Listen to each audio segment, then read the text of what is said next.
guys, hope everyone's well. Welcome back to Ollie's ASMR World. I thought I got some toothpaste there. Sorry, I thought I had some toothpaste at the side of my mouth. Welcome back, like I say, to my channel. This is a video that will be going on out for the members on my membership side.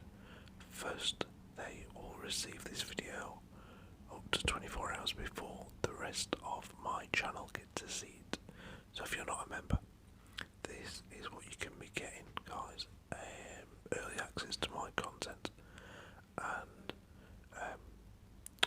one-off content as well, i.e. videos that nobody else gets to see other than people in the membership section. So please help support the channel by signing up for a very, very ridiculously cheap membership. So one of them is cheaper than a sausage roll at Greggs, give or take. Anyway, moving on from that, hope everyone's well. It is January, the end of January. We've got like 4 or 5 days of the month left. I figured, yeah, we could do a transfer roundup, but there's been no transfers of any note in the Premier League, like next to none. They're all running a bit scared, it seems, of this profit and sustainability thing that's going around, where you got your Forests and Everton both getting themselves into a mess. Newcastle potentially having to sell players to stay within the profit and sustainability limits.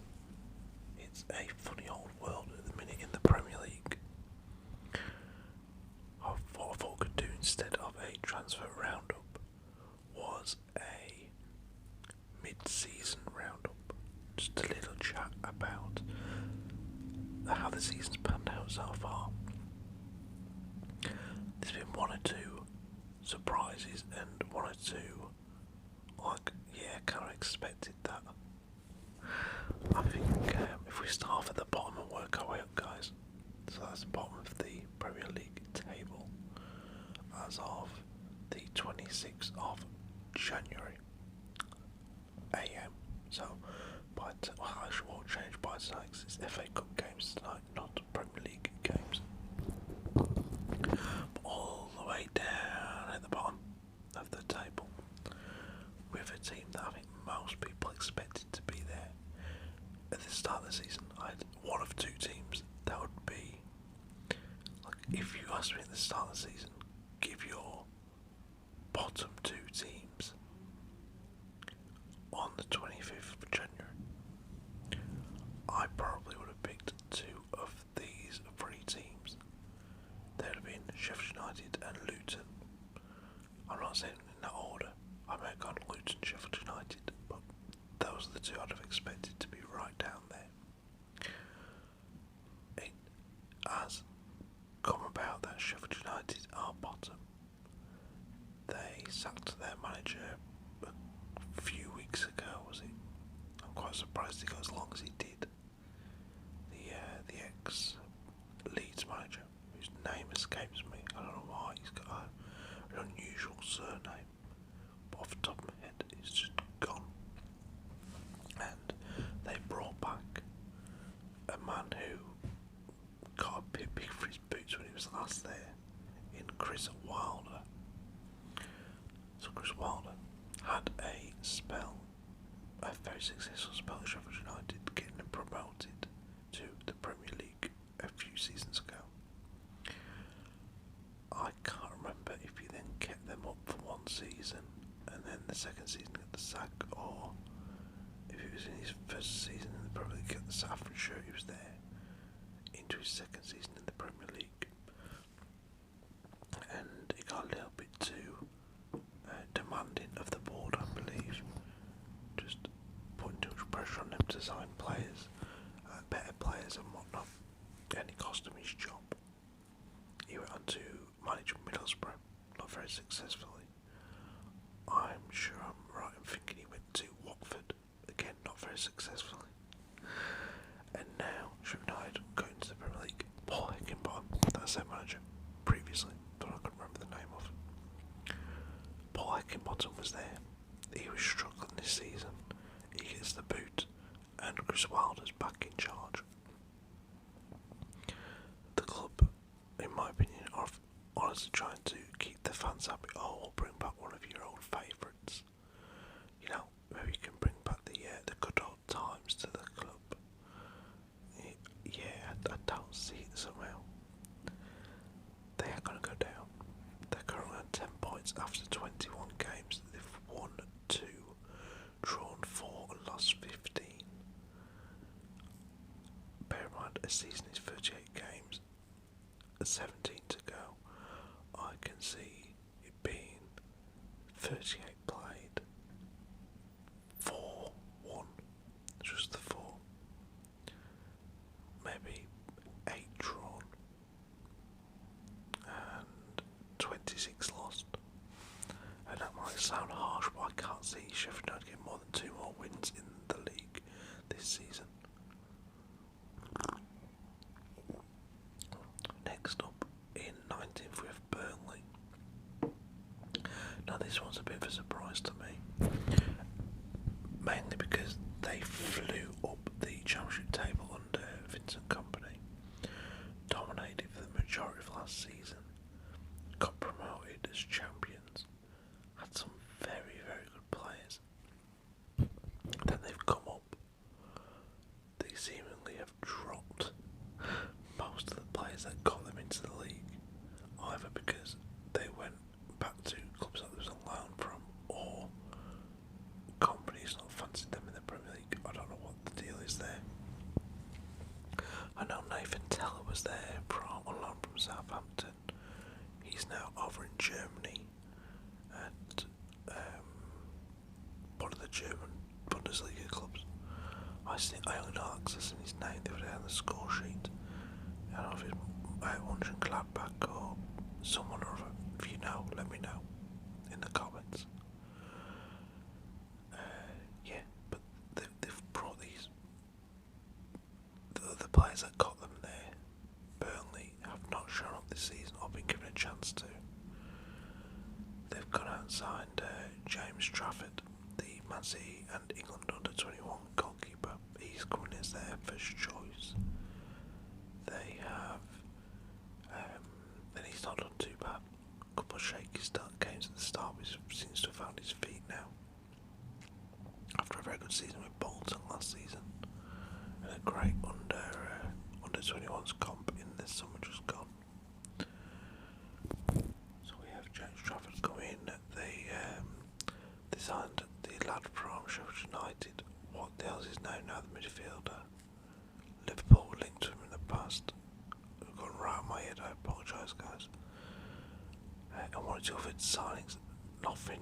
They had quite a few signings, but not many. I could have told you the names off the top of my head.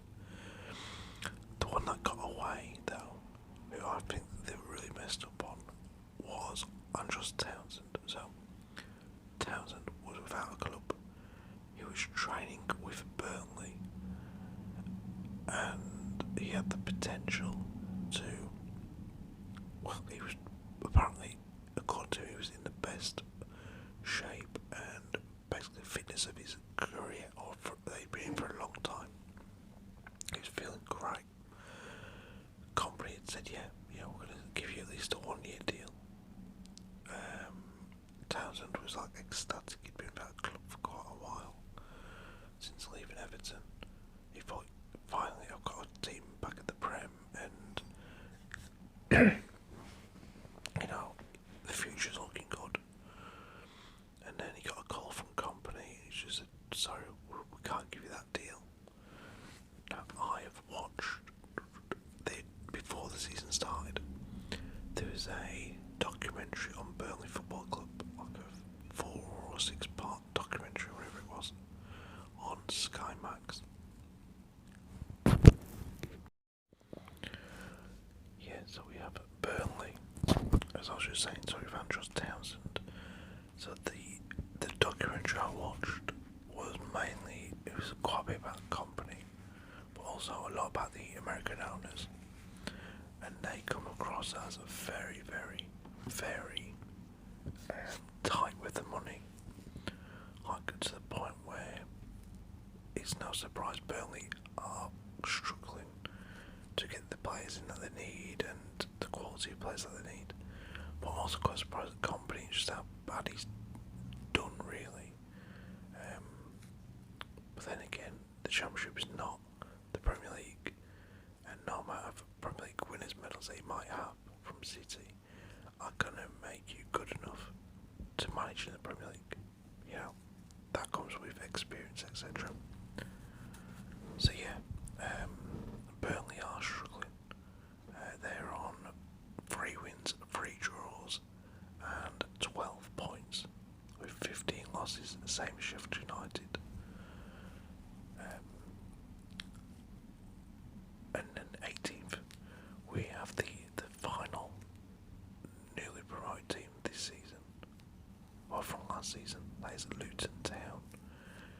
If I'd been asked last season who's going up this season, like into the Premier League for this season, Luton would not have been a team I'd have picked out as a team we'd see in the Premier League. I'm very happy to see them there. I think they're a great, I don't know, great side. That's not true at all. They're making the most of what they've got.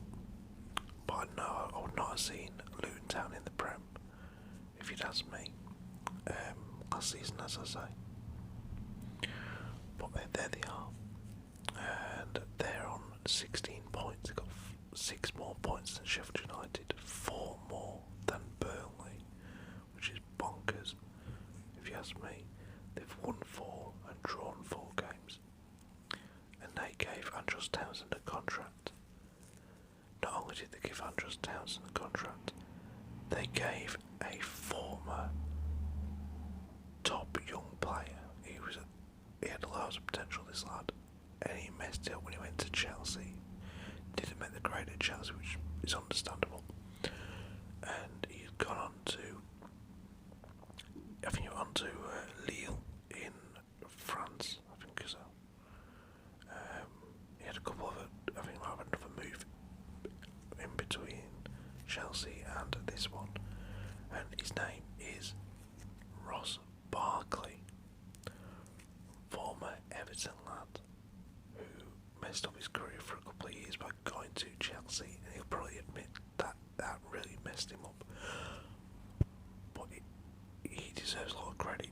He could have gone the way of Jack Rodwell, who messed up his career by going to City from Everton, and he's never come back for him at all.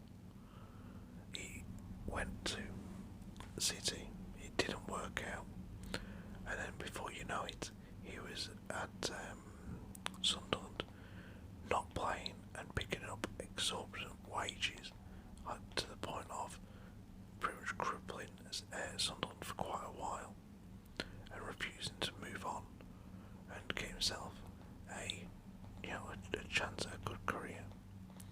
He seemed happy to just pick up big wages, sit on the bench, and that'd be it.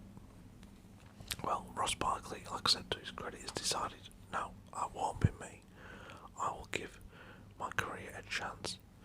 He's gone on to Luton, and he's bloody brilliant for them. So fair play, Ross Barkley. A lot of players, like I said, wouldn't have done that.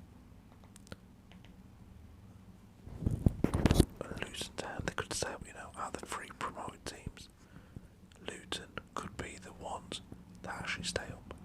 They know what they're doing. They're very good at set pieces. They have the big defender, is it Adebayo? I think that's his name, who's popped up a few goals from corners. And I reckon Luton are the team that, out of the 3 promoted teams, they could drag another team into this relegation battle and cause an upset. In 17th, we have Everton. Now, Everton have been lucky. They had a 10-point deduction, and yet they're still on 17 points. The deduction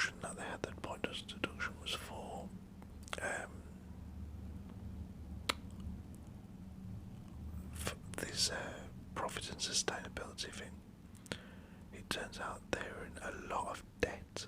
They've not been running the club very well, the owners, over the last few seasons, and it's left them in a right precarious position where they was deducted 10 points. They could have another points deduction yet, but without that deduction they'd be on 27 points now.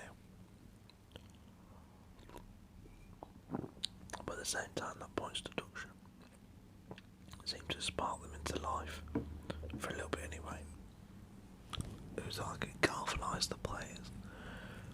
They were really struggling before that, and then they came good for a little mini run of form, picking up some wins and some draws against good teams, and he got them some points on the board. They've stagnated a bit recently, but they've won 8 games, which is 6 more than Sheffield United at the bottom, and double that of Luton. And they've even won more games than Palace, Forest, Brentford, Fulham, Bournemouth, who are all above them. They've only drawn 3, and they've managed to lose 10. They're currently on 17 points. I think Everton are good enough to pull clear. I mean, they've got Decore, who's a very, very good player. They've got Dwight McNeil, Calvert-Lewin. They brought in the other striker, I forget his name now. Big lad from from Italy, I believe so. Hasn't really been an impact yet though, has he? They got Onana, who I think is a great player, and somebody I can definitely see him at a Man United, a Liverpool. Well, I don't think Liverpool would get him from Everton. Maybe in Arsenal. He's a very, very good player. The midfielder Onana at Everton. They've got the big lad at the back, Jared Braithwaite. Oh, Jared Braithwaite, is it not Braithwaite? I was thinking of Martin Braithwaite, who's a top scorer this season in La Liga 2 for Middlesbrough lad, Danish striker. Apparently got a buyout clause of 700 grand if his team go up automatically.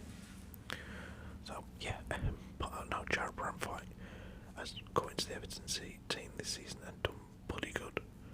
So fair play to him. Put himself right in the window for a big move potentially in the summer or the following summer. And if Everton go down, it could be sooner rather than later.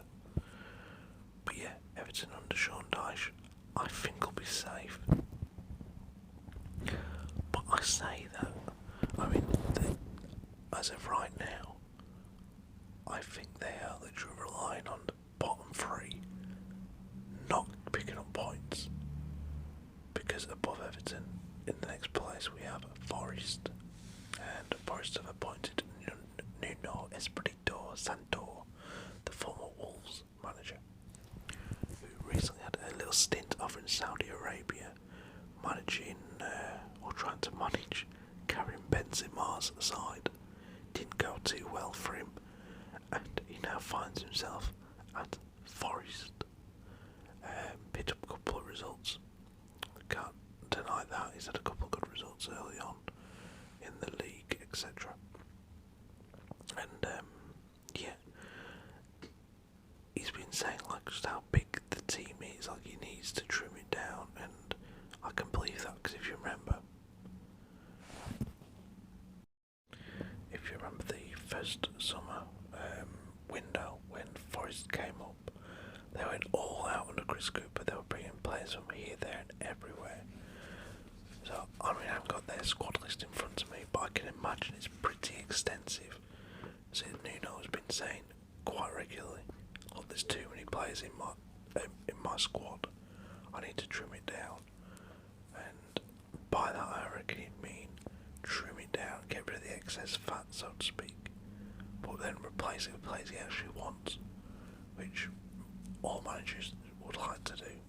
They don't always have the chance to do that. But Forest, I mean, they lost Brennan Johnson to Tottenham in this summer. They let Jesse Lingard go. No surprise there. What a waste of a talent that is. And they've got more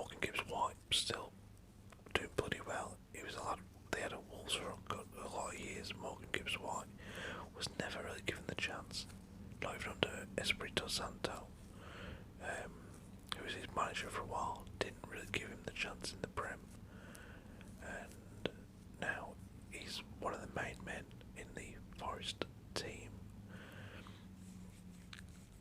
Who else have Forest got? Just off the top of my head, I'm trying to remember.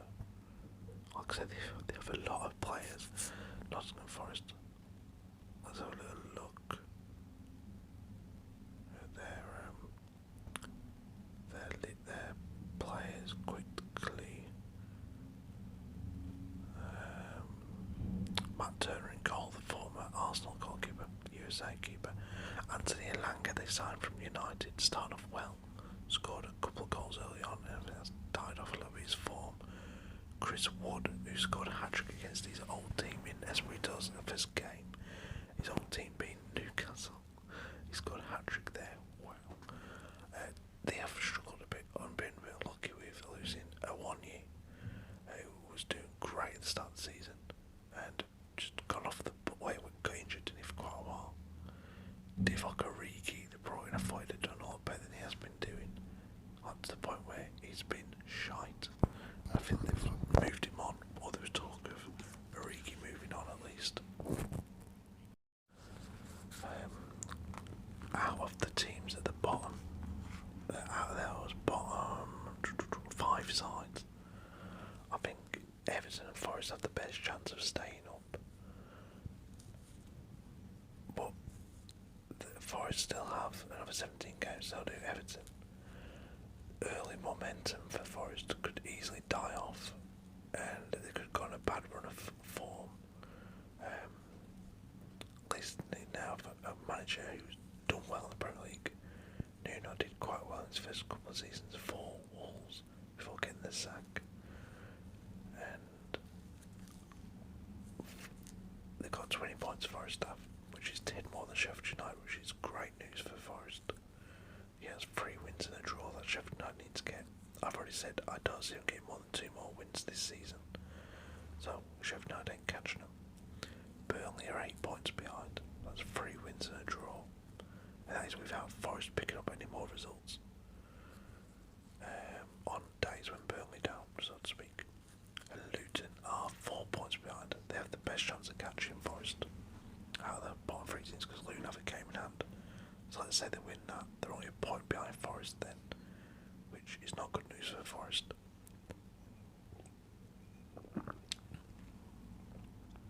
In 15th, we're going to do this in 4 parts, these videos, because I've got time to record a whole video on all 20 teams today.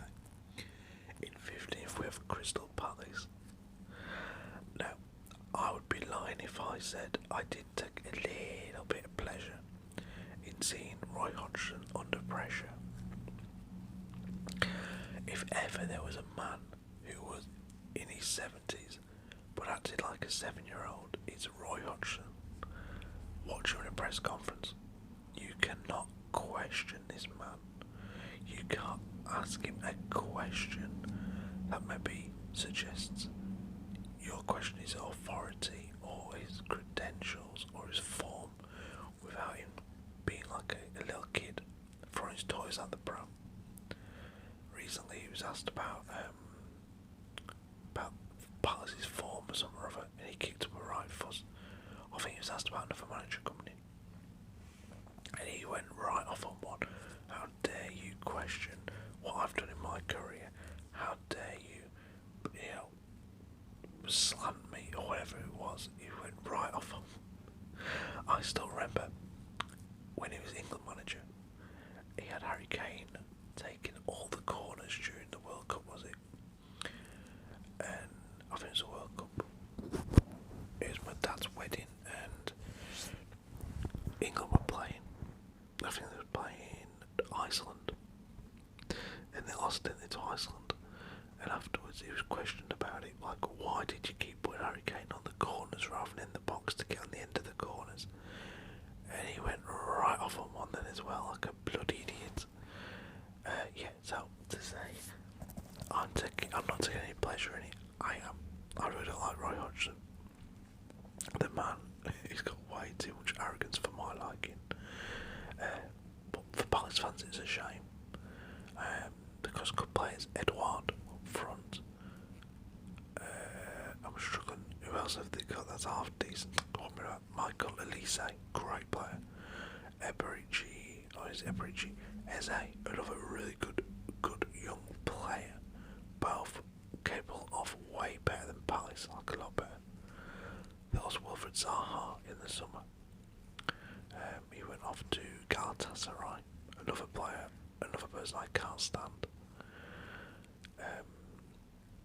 But yeah, Palace, out of the three teams I just mentioned, so the three established teams that are in a bit of a fight here, Everton, Forest, Palace, I think in terms of being sucked into, it's probably going to be Forest out of the three. I don't think Palace will be far behind now. They've got 5 wins, 6 draws, 10 losses in 21 games. They've got 21 points. It's a bit of a point a game so far. That should be good enough on that run, on that current form to keep you up. I.e., you get a point per game, 38 games, that's 38 points. That'd be enough to keep you up. But you'd be going into the last 6 or 7 games needing at least a point a game to stay up, possibly. But you would be if this was a season where you have Sheffield United and Burnley on 10 and 12 points. In the past, I reckon Luton on 16 would have been bottom of the table this time of the season. But for a team to only have 10 points at the end of January has been unheard of, I think, since the days of Derby, when Nathan struck a record low total for the Premier League. It's never been beaten. I think it was like 10 points or 12 points at the end of the season, something silly like that. But yeah, Palace, there's talk of getting a new manager in. Chris Cooper, former Forest manager, has been linked with a job. I've seen one person asking Mourinho to come in. I think that's wishful thinking somewhere. But apparently he does have a soft spot for Palace, so I'll have to wait and see. And he likes London, another reason why he might rock up there. Anyway guys, that's the end of part 1 of our Premier League mid-season roundup. Part 2 I'll do tomorrow. Take it easy guys, thanks for watching, bye bye.